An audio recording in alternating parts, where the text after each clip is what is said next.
trofoblasto. Ya, ese embrioblasto en la segunda semana se va a dividir en dos capas. Y eso es lo que se conoce como el disco bilaminar.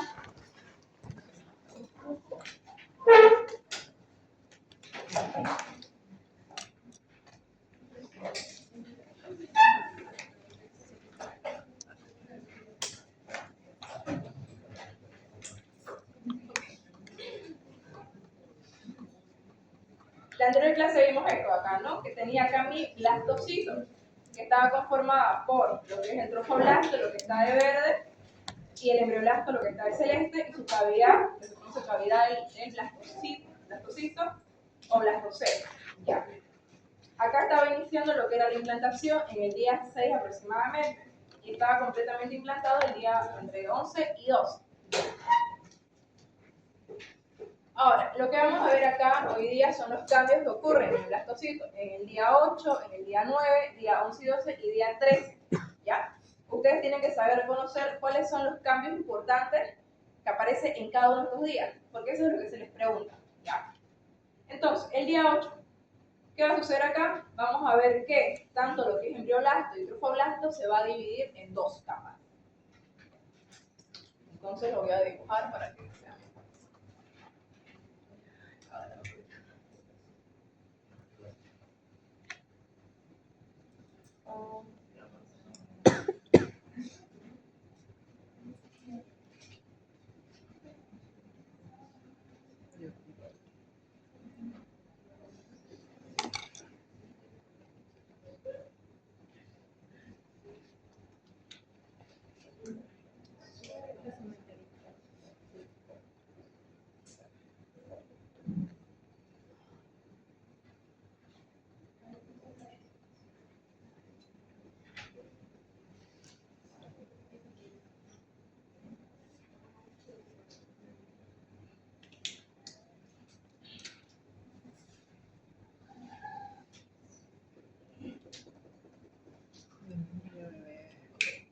¿Qué pasó? Lo que es el embrioblasto se divide en dos capas. Tengo lo que es el epiblasto y el hipoblasto. Estos tienen sus características ya histológicas. Lo que es el epiblasto se va a caracterizar por tener estas células cilíndricas o alargadas. Si yo le digo acá a un lado, se va a ver de esta forma. Células alargadas tienen un eje longitudinal más largo que el eje transversal. ¿Ya? Tiene un núcleo ovoide en el extremo inferior. Esa es la característica de las células del epiblasto. Ahora, ¿qué pasa acá? Que algunas células del epiblasto que están en contacto con lo que es el citotrofoblasto, que es lo que lleva acá el color verde clarito, vean. Estas células del epiblasto tienen otra forma. Ya no tienen esta forma cilíndrica, sino que van a tener una forma aplanada. Yo lo voy a ver así, aplanado. Células planas, alargadas, con un núcleo esférico, pero aplanado. ¿Ya? Entonces, van a recibir otro nombre por la forma que tienen. Se va a llamar amnioblastos. Amnioblastos. ¿Qué es el amnioblasto? Entonces, son las células del epiblasto, pero que están en contacto con el citotrofoblasto. Si les preguntan. El epiblasto, ¿qué cavidad va a estar rodeando? Por tanto, el epiblasto como el amnioblasto, ¿qué cavidad rodea? Cavidad amniótica.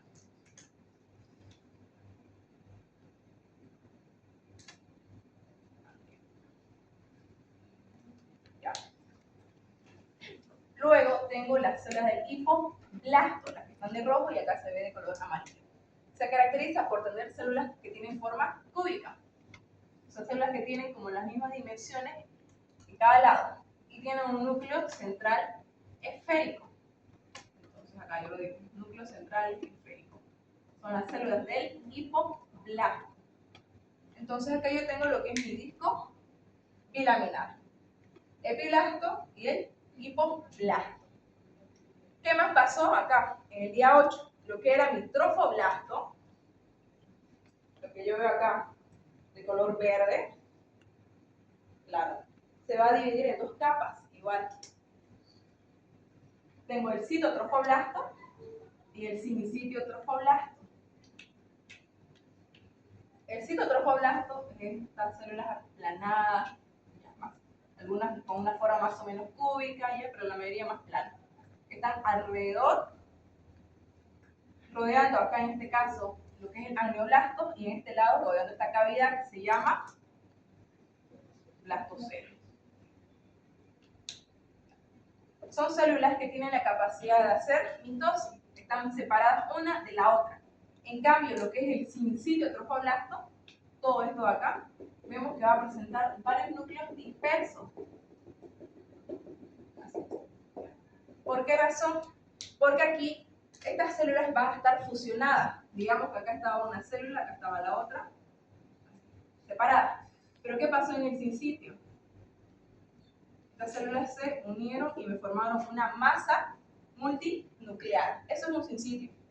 Sinsitio significa una masa multinucleada. Ya, por esa razón se llama sinsitio trofoblasto.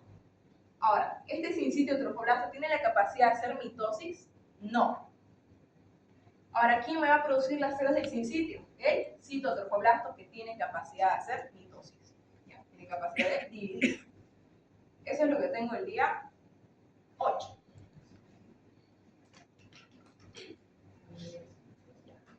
Acá repitiendo lo mismo, trofoblasto se divide en citotrofoblasto, que son células mononucleares, las que están de verde clarito, que tienen capacidad de hacer mitosis.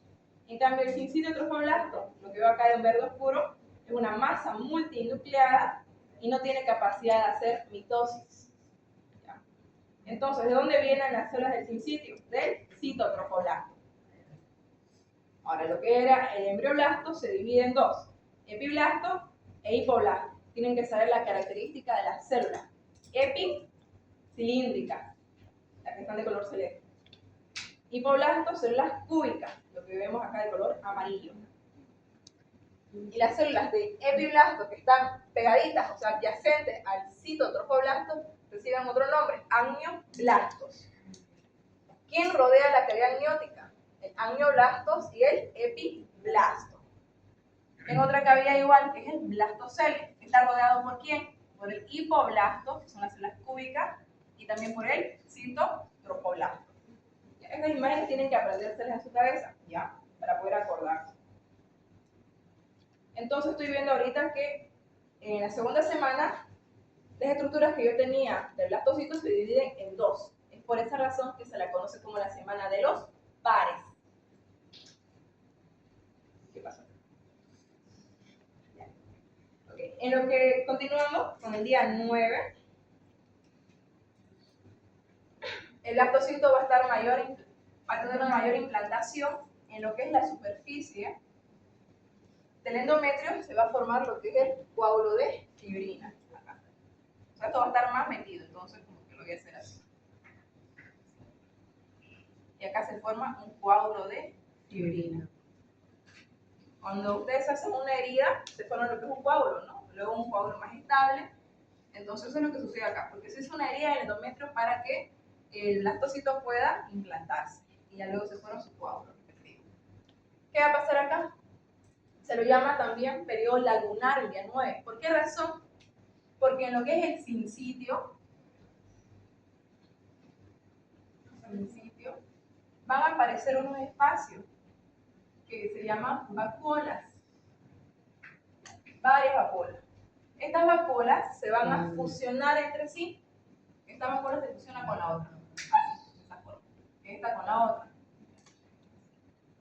Y se van fusionando entre sí las vacuolas. ¿Qué van a formarme? Lagunas.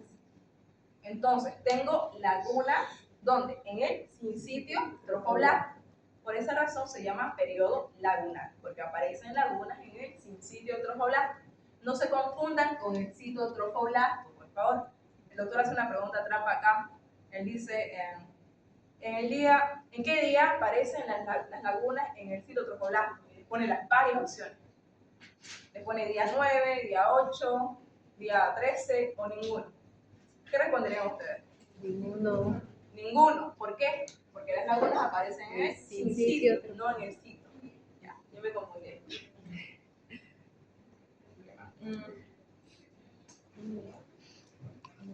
igual estoy viendo que aparece otra estructura. Ya vi que aparecían lagunas en el sincitio, apareció un coágulo de fibrina porque hay mayor implantación. Ahora, lo que es el hipoblasto, a través de la mitosis me va a producir unas células planas que van a estar recubriendo el citotrofoblasto. Son células planas, para no dibujarlo, digamos, hice una línea. Ya. Estas células planas que recubren el citotrofoblasto reciben el nombre de membrana exocelómica de Hauser.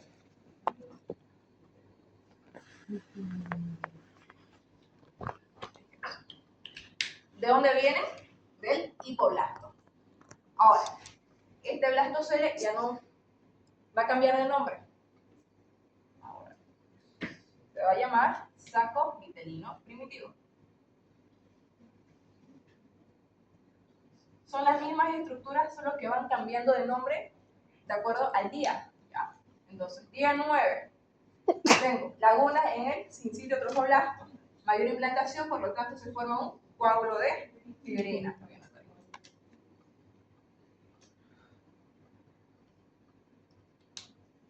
El hipoblasto me forma la membrana exocelómica de Hauser, que está tapizando el citotrofoblasto. Entonces me rodea el saco vitelino primitivo. ¿Cómo se llamaba antes el saco vitelino primitivo? Blastocele. Ahora cambió de nombre.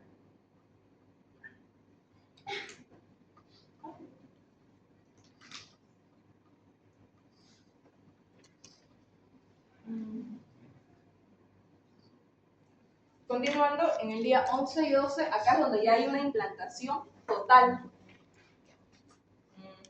Sigue el coágulo de fibrina, mayor implantación, por lo tanto mi blastocito va a estar mayor implantado, o sea, va a sumergirse más en lo que es el estroma del endometrio y va a alcanzar algunos vasos sanguíneos que están en el estroma del endometrio.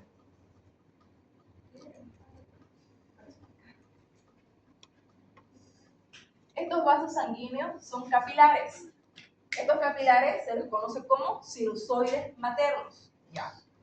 Entonces, esta sangre de los capilares va a ingresar a las lagunas. Ingresa a la sangre. Entonces, mis lagunas comienzan a llenarse de sangre. Se dice que acá se establece la circulación útero-placentaria. Lo voy a anotar por este lado. Circulación útero-placentaria. ¿Qué cambios más veo? Voy a hacer acá.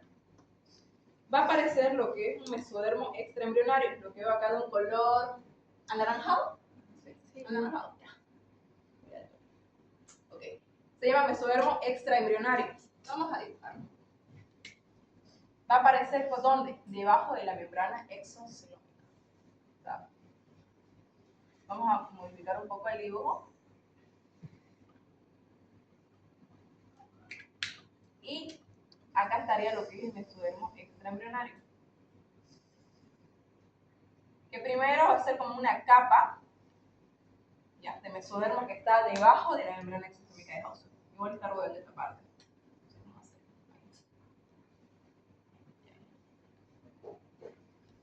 Luego van a aparecer cavidades, que es lo que estoy viendo en este dibujo. Aparecen las cavidades coriónicas. Entonces, esas cavidades coriónicas van a hacer que el mesodermo extraembrionario se delimite en dos capas.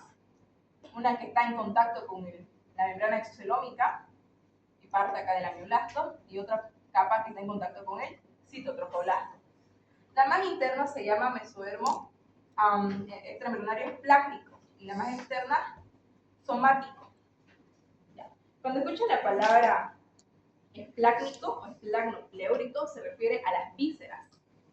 O sea, estómago, riñón, ¿ya? Intestino, pulmones, ya. Todo eso quiere decir esplagno. Y somático se lo asocia a los tegumentos, a la parte también muscular, piel. Eso. Entonces, ¿qué tengo el día 11 y 12? Blastocitos con implantación total. ¿Qué más? La sangre de los sinusoides maternos ingresa a la laguna. Entonces tengo lagunas llenas de sangre. Se establece la circulación útero-placentaria. ¿Qué más? Aparece el mesodermo extraembrionario, que primero es una capa gruesa. Luego, dentro de ese mesodermo extraembrionario se forman cavidades coriónicas, estas cavidades acá. Y eso hace que se delimiten dos capas. Mesodermo extraembrionario esplácnico, el más interno, que está en contacto con la membrana exotrómica de Hauser, y el mesodermo extraembrionario somático, que está en contacto con el citotrofoblasto. Y en medio, ¿qué hay? Cavidades coriónicas. Posteriormente, estas cavidades coriónicas se van a fusionar entre sí. Esta se fusiona con la otra, esta luego con la otra, y así finalmente. Luego con la otra y así. Se van a fusionar entre sí. Y va a ser después, en el día 13, una cavidad enorme. Todo esto es la cavidad coriónica. Lo que yo vi acá, que eran pequeñas cavidades coriónicas, se fusionaron y me forman una gran cavidad coriónica, también conocida como cavidad extraembrionaria. Es mucho más grande que ¿quién? Que el saco vitelino y que la cavidad amniótica. Entonces, día 13, tengo una gran cavidad coriónica o extraembrionaria. En medio de ella hay un quiste exocelómico que posteriormente igual va a desaparecer. La cavidad, el saco vitelino primitivo, ahora se llama saco vitelino secundario o definitivo. Cavidad amniótica sigue siendo cavidad amniótica. Pero, ¿cuál es la diferencia acá? Que estas dos cavidades son más pequeñas ahora que la cavidad coriónica. Diferencia. ¿Qué más sucede? Lo que es el mesodermo extraembrionario me va a formar esta estructura conocida como el pedículo de fijación, que después en el día 19 se convierte en el cordón umbilical. Entonces, si yo hago un corte transversal al cordón umbilical, voy a observar esta imagen característica, como una carita.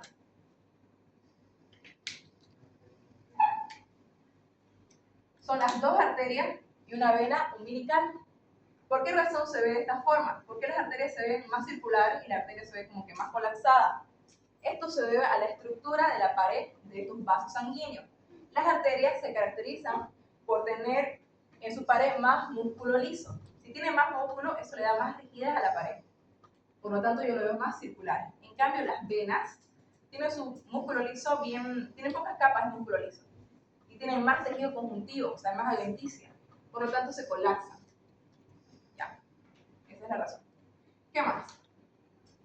Este es mi cordón umbilical, tengo dos arterias, una vena. Yo necesito un tejido conjuntivo que sostenga a los vasos sanguíneos umbilicales dentro del cordón umbilical.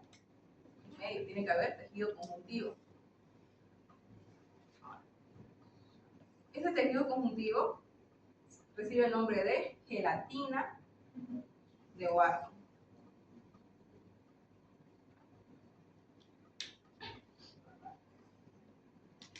Entonces, primero era un pedículo de fijación, luego se forma el cordón umbilical el día 19 a 20. ¿Cómo está constituido un cordón umbilical? Dos arterias umbilicales y una vena umbilical. Y gelatina de Wharton. Eso les voy a preguntar por si acaso. Wharton. Que viene a ser tejido conjuntivo embrionario. ¿Qué más pasa? Vean, acá cómo están las lagunas. ¿Llenas de sangre? Sí, pero en el día 13 están mucho más llenas de sangre, están más congestionadas. Entonces, eso va a hacer que aparezca un sangrado que se confunde con la menstruación. Sin embargo, la mujer ya está embarazada. Ya. ¿Cuándo ocurre eso? El día 13. Se correlaciona con el día 28 del ciclo de la mujer. ¿Okay? Entonces, eso igual les pregunta al doctor, ¿no? ¿A qué se debe el sangrado en el día 13? A una congestión que existe en lo que es el sistema lagunar del sincitio tropolar, una congestión de sangre. Y se confunde con la menstruación. Sin embargo, no hay menstruación, sino que se debe a eso, ¿no? A la congestión de las lagunas. ¿Qué más? Vean, lo que es el citotrofoblasto, lo que está acá de verde clarito, comienza a protruir, se eleva hacia arriba. Vean cómo se eleva, como en forma de, no sé, serpenteada o de onda. ¿Hacia dónde se está elevando el citotrofoblasto? Hacia el sincitio. Entonces, si yo lo dibujo, acá está mi incito, ¿no? comienza a protruir. Esa protrusión se recibe el nombre de evaginación.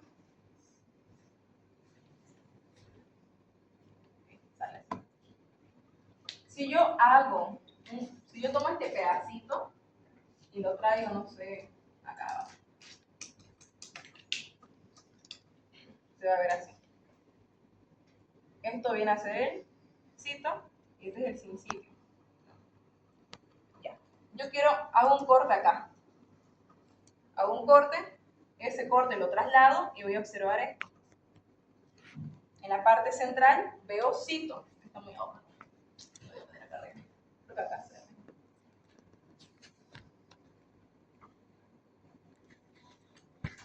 Esto acá, yo lo trasladé acá. Desde otra vista, veo un núcleo de citotrofoblasto, que es lo que está evaginando hacia el sincitio. Y una periferia de sincitio. Esto se lo conoce como vellosidad primaria.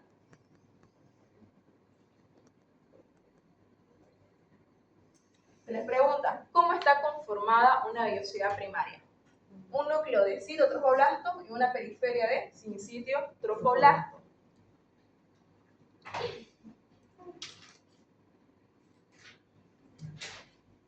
Entonces, ¿qué cambios tengo el día 13? Lagunas más congestionadas, por lo tanto hay un escape de sangre que se confunde con la menstruación. ¿Qué más? Formación de la cavidad extraembrionario, cavidad coriónica. Formación del pedículo de fijación, quiste exocelómico.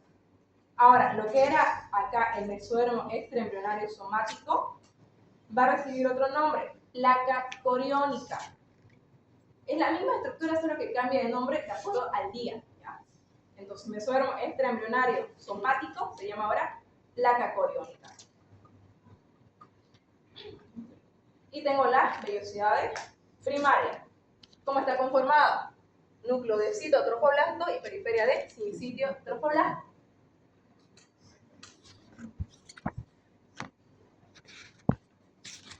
Ya esto creo que es otro libro, para que vean los cambios. Está más bonito en el alma. Así que mejor eso. Ahora, como estamos viendo lo que es implantación, hay el sitio normal de implantación donde la cavidad uterina, ¿no? ¿Sí? ¿Sí? Ya. Ahora, cuando el blastocito se implanta en otro sitio que no sea la cavidad uterina, recibe el nombre de embarazo ectópico. Ya. ¿Cuáles son los sitios más frecuentes de embarazo ectópico? Como en primer lugar tenemos la subauterina, la región ampulado-ampollar, la ampolla.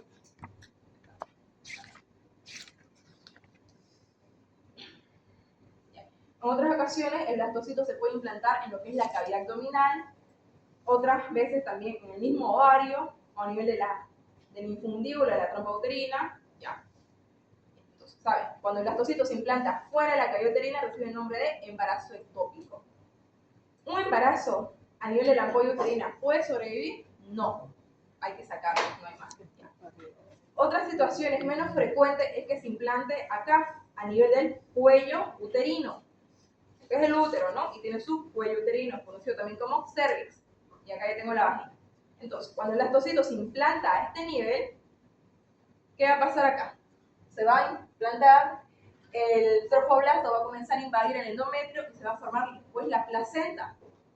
Esa placenta, entonces, ¿dónde va a quedar formada? Acá a este nivel. ¿Qué está pasando acá? La placenta está tapando el orificio cervical interno. Entonces, cuando sea el momento del parto, ¿la mujer va a poder dar a luz tranquilamente? No, porque la placenta va a salir primero. Y lo ideal, o sea, lo que debería pasar es que primero salga el bebé, digamos, el feto, bueno, recién nacido, y luego recién la placenta. Pero si yo tengo una placenta previa, en este caso porque primero saldría la placenta, el bebé ya no tiene tantas posibilidades de sobrevivir. Esto recibe el nombre de placenta previa, cuando se encuentra ubicada en el orificio cervical interno. ¿Y a qué se debe? A la implantación del blastocito en el orificio cervical interno. En este caso, en el dibujo que les acabo de hacer, recibe el nombre de placenta previa total. ¿Por qué? porque me está tapando todo el orificio cervical interno. Ahora digamos que, vamos a ver, ahí está.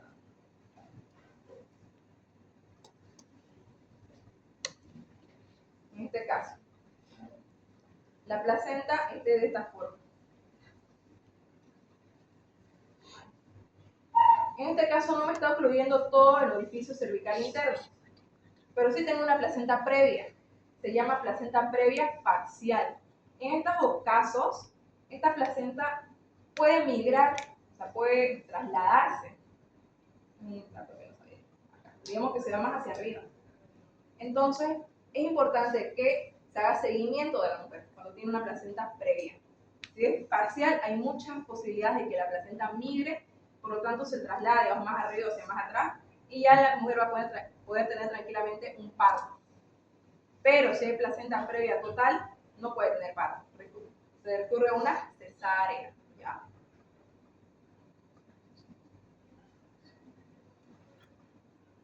Esto de acá, este caso, esta parte clínica es preguntada sobre todo por el doctor Sánchez, ¿ya? Para que lo tomen en cuenta. Sobre todo lo que es placenta previa.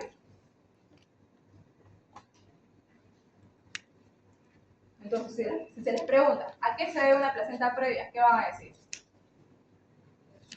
¿A qué se debe una placenta previa? A la implantación del blastocito en el orificio cervical interno, ¿ya? Igual les voy a preguntar eso, para que sepan, no se lo olviden. Tengo dos preguntas. Pero sí o sí esto voy a preguntar. Ah, ya, cordón umbilical.